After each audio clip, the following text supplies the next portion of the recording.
چنانچہ ابن ماجہ کی روایت ہے، نبی سامنے ارشاد فرمایا یخرج الناس من المشرق فیوتہون للمہدی، کہ مشرق سے لوگ نکلیں گے جو امام مہدی کی راہ کو ہموار کریں گے۔ اب سعودی عرب کے مشرق میں تو ہمارا ملک بنتا ہے، اس کا مطلب یہ کہ جس کو ہم وادی سندھ کہتے تھے نا پرانا، وہاں سے لوگ اٹھیں گے۔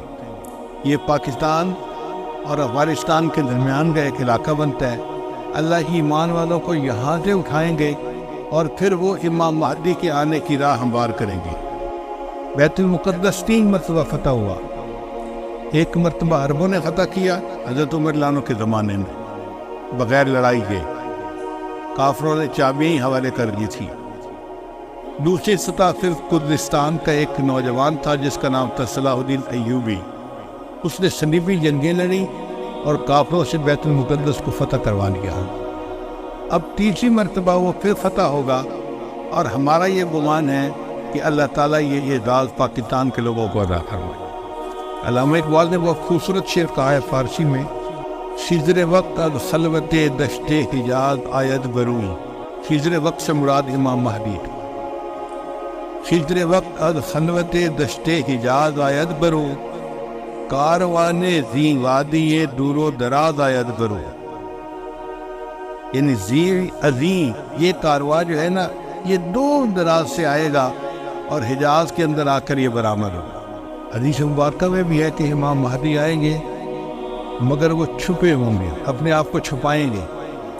پہلے مدینہ طیبہ میں ہوں گے مگر وہ وہاں سے مکہ مکرمہ اس لیے آ جائیں گے کہ لوگ مجھے پہچاننا نہیں، چھپ رہے ہوں گے لوگوں سے کہ لوگ مجھے دیکھ نہ لیں، پہچان نہ لیں۔ لیکن جب مکہ مکرمہ میں وہ طواف کر رہے ہوں گے تو وہ حجر اسود کے قریب آئیں گے تو ایک غیب سے آواز آئے گی کہ لوگوں یہ مہدی ہیں تو ان کی بیعت کر لو، تو لوگ ان کے ساتھ بیعت کر لیں گے اور پھر ان کے ساتھ ایک لشکر شروع ہو جائے گا۔ یہ لشکر ایسا ہوگا کہ جس نے بالآخر بیت المقدس کو فتح کرنا۔ حدیث مبارکہ میں ہے کہ کالے جھنڈے یہ نیتر لوگ اٹھیں گے اور وہ اس کو جا کر بیت المقدس کے اندر گاڑیں گے، یعنی امام مہدی کے ہاتھ پہ اللہ تعالیٰ بیت المقدس کو فتح کروائیں گے۔ پھر امام مہدی موجود ہوں گے تو ان کی موجودگی میں حضرت عیسیٰ علیہ السلام بھی آئے گے۔ دمشق کی ایک مسجد ہے، اس مسجد میں وہ نماز کے لیے کھڑے ہوں گے، تکبیر کہی جائے گی تو اتنے میں حضرت عیسیٰ علیہ السلام اس مسجد کے مینارے کے اوپر اتریں گے آسمان سے، تو امام مہدی ان کو کہیں گے نہیں کہ آپ نماز پڑھائیں، اور وہ امام مہدی کو کہیں نہیں کہ آپ نماز پڑھائیں۔ چنانچہ حضرت عیسیٰ علیہ السلام کے حکم پر امام مہدی نماز پڑھائیں گے۔ یہ اعزاز ملے گا ان کو کہ حضرت عیسیٰ علیہ السلام ان کے پیچھے نماز ادا کریں۔ اب حضرت عیسیٰ علیہ السلام نبی علیہ السلام کی شریعت کے مطابق یہاں پر زندگی گزاریں گے۔ یہ ان کے لیے بھی اعزاز کہ انہوں نے دعا مانگی تھی کہ اللہ مجھے اپنے محبوب کی امت میں ہونے کا شرف عطا فرما، تو اللہ نے ان کو آسمانوں پہ بلا لیا اور پھر اللہ ان کو دوبارہ بھیجیں گے تاکہ وہ اس شرف کو حاصل کر سکے۔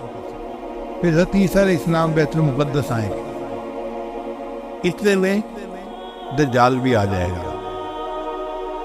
اب دجال جو ہے وہ پوری دنیا کے اندر کفر کو پھیلائے گا۔ اس کے پاس ٹیکنالوجی ایسی ہوگی کہ بارش برسے گی، کھیتیاں زیادہ ہو جائیں گی، پھل زیادہ ہو جائیں گے اور لوگ اس کے پیچھے لگ جائیں گے مادی وسائل کی وجہ سے۔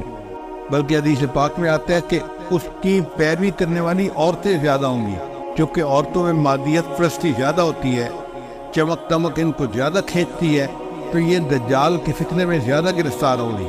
پھر حضرت عیسیٰ علیہ السلام کو جب پتہ چلے گا تو وہ دجال کی پیچھا کریں گے کہ اس کو قتل کریں۔ اب دجال وہاں سے بھاگے گا تو بھاگ کے کہاں جائے گا؟ وہ اسرائیل جائے گا، اور وہاں پر ایک جگہ ہے اس کا نام ہے باب لد۔ اس وقت بھی اسرائیل میں ایک ایئرپورٹ ہے، اس کا نام ہے لد ایئرپورٹ، شہر کا نام بھی لد ہے، اور اسرائیل والوں نے وہاں پر ایک دروازہ بنایا ہے، اس کے اوپر انہوں نے باقاعدہ لکھا ہے باب لد۔ 1400 سال پہلے نبی علیہ السلام نے فرما دیا کہ اس جگہ پر دجال پہنچے گا تو عیسیٰ علیہ السلام وہاں پر اس کو قتل کر لیں۔ بہت عرصہ میں یہ سوچتا رہا کہ دجال نے بھاگنا تھا تو کہیں پہاڑوں میں رفوش ہو جاتا۔ رشیا کے پہاڑ ہیں، دوسرے ملکوں میں پہاڑ ہیں، پہاڑی سلسلے تو بہت ہیں پوری دنیا میں، تو یہ مقام لد کا کیا مان؟ بعد میں بات سمجھ میں آئی کہ لد کا جو ایئرپورٹ ہے نا وہ سپیس پورٹ بھی ہے، یعنی وہاں سے جہاز بھی اڑتے ہیں اور وہاں سے خلائی گاڑیاں بھی اڑ کے خلا میں جاتی ہیں۔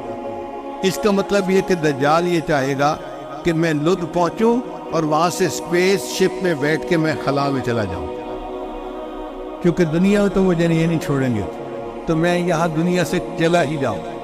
تو اس کی کوشش یہ ہوگی کہ میں یہاں سے خلا میں چلا جاؤں، مگر اللہ تعالیٰ فضل فرمائے گے اور عیسیٰ علیہ السلام اس کو اپنی فلائٹ لینے سے پہلے لد کے مقام پہ قتل کر لیں۔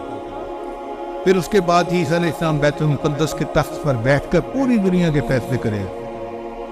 پوری دنیا کی حکومت عیسیٰ علیہ السلام کے ہاتھ میں ہوگی۔ پھر عیسیٰ علیہ السلام صلیب کو توڑیں گے اپنے ہاتھوں سے، اور پھر یہود و نصارہ میں جو ان کی مخالفت کرے گا اس کو وہ قتل کریں گے، حتیٰ کہ ایک ایسا وقت آئے گا کہ پوری دنیا میں ایک بھی بندہ غیر مسلم نہیں رہے گا، سارے مسلمان ہو۔ اس وقت اتنی برکتیں ہوگی، حدیث پاک میں آتا ہے کہ ایک گائے کا دودھ پورے خاندان کے لیے کافی ہو جائے گا۔ اب یہ بات تو سمجھ میں آتی ہے، آج ایسی گائے بن گئی ہیں جو 100 لیٹر دودھ دیتی ہیں ایک دن میں۔